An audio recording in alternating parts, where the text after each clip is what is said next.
Good morning সবাইকে। একদম সকাল সকাল ঘুম থেকে উঠে গেছি। না না না, সকাল সকাল তো উঠি নাই, তখন তো প্রায় 9টা বেজে গেছিলো।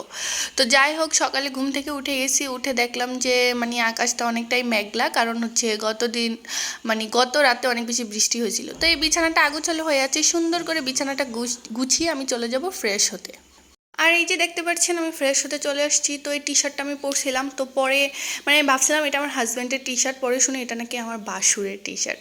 তো এটা শুনে তো আমি একদম অবাক হয়ে গেলাম। তারপর তাড়াতাড়ি করে আমি টি শার্টটা চেঞ্জ করে নিলাম, কারণ বাসুরের টি শার্ট পরছি, পরে যদি কোনো ঝামেলা হয়, বলা তো যায় না, আরেকজনের টি শার্ট পরে ফেলছে। আমি তো ভাবছিলাম এটা আমার হাজব্যান্ডের টি শার্ট, পরে শুনি ওর ভাইয়ের টি শার্ট। তারপর আমি ফেস ওয়াশটা দিয়ে ফেসটা ওয়াশ করে নিলাম। এটা যখন আমার স্কিনে বা ফেসে বাম্পস অথবা একনে থাকে না, তখন এই ফেস ওয়াশটা ইউজ করি। আর না হয় আমি স্যালিসিলিক অ্যাসিডযুক্ত যে ফেস ওয়াশটা আছে ওইটা ইউজ করি। আর এই সানস্ক্রিনের রিভিউটা আপনাদেরকে একদিন দিব। এটা অয়েলি স্কিনে তেমন একটা ভালো স্যুট করে না, যেহেতু আমার অয়েলি স্কিন, আমার স্কিনে তেমন একটা স্যুট করে নেই। তো যাই হোক, এই যে এই ড্রেসটা দেখতে পাচ্ছেন, এটা একটা গিফটেড ড্রেস ছিল। তো এই ড্রেসটা আমি পরে নিলাম, যেহেতু শ্বশুরবাড়িতে আসছি, একটু সুন্দর কাপড় চোপড় না পরলে তো হবে না, কারণ আমি তো এই বাসার মেহমান। আমি তো আর এই বাসায় সবসময় থাকি না, তাই না?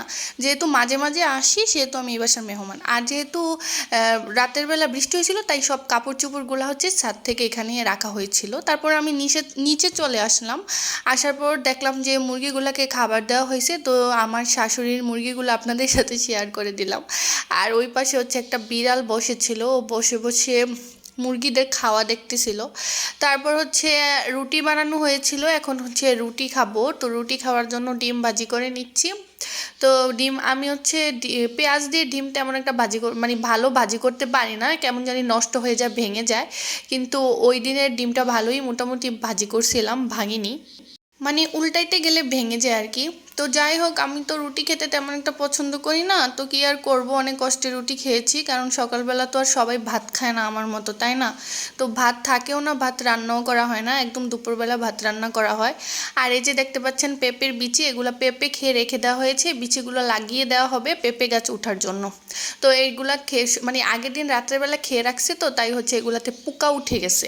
তো এটা আপনাদের সাথে শেয়ার করে দিলাম, কারণ বিচিগুলা দেখতে অনেক বেশি সুন্দর লাগতেছিল।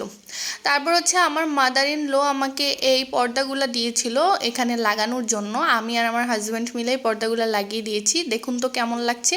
এটা ড্রয়িং অ্যান্ড ডাইনিং রুমে লাগিয়ে দিয়েছিলাম পর্দাগুলো, অনেক সুন্দর লাগছে, তাই না? পর্দাগুলো কিন্তু অনেক সুন্দর, এবং এই পর্দাগুলো একটু দামিও, এই জন্য সুন্দর দেখে একটু দামি, আবার কোয়ালিটিও খুব ভালো পর্দাগুলার।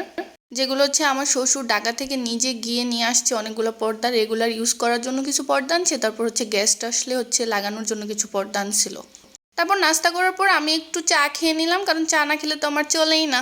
আজকে এই পর্যন্তই, সবাই ভালো থাকবেন, টাটা।